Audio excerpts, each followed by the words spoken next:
So ayun na nga mga boss, good day sa atin lahat, and today is another day na naman po tayo dito sa Grow a Garden 2. So kung makikita niyo mga pre, is ito na po yung update sa ating garden ngayon. And then napakaganda ng panahon ngayon kasi nga umuulan dito sa garden natin. Ayan o, kung makikita niyo, napakasarap pagmamasdan po yung lugar natin ngayon. And then yun nga, meron po akong ipapakita sa inyo kasi nga nakakuha po tayo ng mushroom na 15 kg.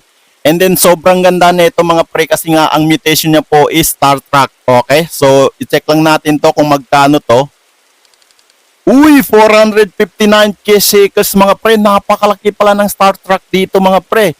Okay, so yun lang yata yung pinakamagandang mutation dito sa game na to, which is ang pangalan niya is Star Trek. Kasi nga yung mga ibang mutation dito mga pre is sobrang hirap po makuha. Okay? So sa totoo lang siguro nasa 8 hours na ako nag-AFK.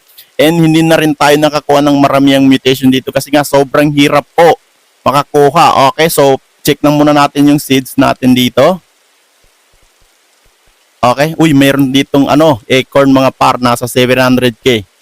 So hindi ko na muna bibilhin yan kasi nga nag-iipon ako ng pera para po sa update. Okay, so ang pera natin ngayon or shekels natin ngayon mga pre is nasa 833k. And pupunta ulit tayo dito sa sale mga pre kasi nga meron po akong ipapakita sa inyo. So kung makikita nyo po yung number 4 na to mga pre, which is ang pangalan niya is bargain.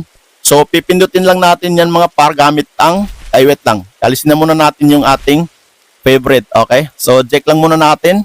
And para saan nga ba itong bargain mga pre? So kailangan nilang po dito magbayad para po mapatas po yung value ng inyong mga fruit. So kung meron po kayong magagandang fruit na meron mga mutation, is pwede nyo po i-bargain yan para po mapatas po yung value dito, okay? And kapag nakalagay dito is parehas lang, is wag nyo pong bayaran kasi nga malulugi po kayo dito, okay?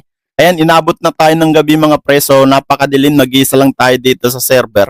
And then ituturo ko na rin po sa inyo kung paano nga ba kayo makapag-ipon ng shekels dito or pera. So ituturo ko sa inyo yan mga pre, yung dalawang technique natin na gagawin nyo para po makapag-ipon kayo dito. Kasi nga, lahat ng mga fruit dito is halos walang value mga pre. So, kahit na magaganda yung fruit dito mga pre, is sobrang baba naman ng value niya. So, ayan, kung makikita nyo po, ang dami po natin ditong mango. And then, meron na rin tayo ditong coconut, banana. Pero wala pong value yan mga par. Sobrang baba lang. Siguro nasa 50 shekels lang yung bawat bunga niyan mga pre. So mababa siya. Pero ituturo ko pa rin po sa inyo yung dalawang paraan dito para po mapadali po kayo makapag-ipon ng pera nyo dito sa game na to. So unang gagawin nyo mga par, kung kayo po ay baguhan, siyempre ang shekels nyo dito is 1 shekels lang. So pupunta lang kayo dito sa seeds, tapos ang mabibili nyo dyan is itong carrot natin. So pakita ko lang, itong carrot na nasa halagang 1 shekels. So bilhin nyo lang yan ng paulit-ulit hanggang po sa ma-afford nyo na po itong tulip natin na halagang 40 shekels. Okay, so kapag medyo naparami na po yung ipon nyo, is dito na po kayo mag-focus sa bamboo. Katulad yan, open naman yung bamboo ulit. So bilhin nyo lang po ng paulit-ulit yung bamboo. Tapos kapag medyo nakapag-ipon na kayo, is focus na kayo dito sa mushroom. And itong mushroom lang po dapat yung pinaka-priority nyong bilhin. So bilhin nyo po palagi itong mushroom na to. And then wag niyong bilhin yung mga nakabukas dito, katulad nitong mango na to, wag niyong bilhin yan kasi malulugi po kayo dito, okay?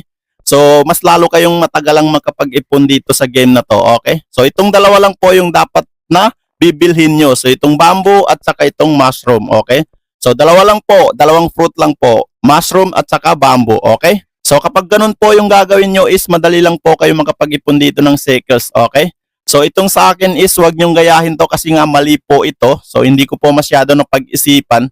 Kasi nga ang gusto ko is lahat ng nakabukas doon is gusto ko bilhin ko na agad. So mas maganda kung bilhin niyo lang po is yung bamboo at saka mushroom. So doon po kayo mag-focus.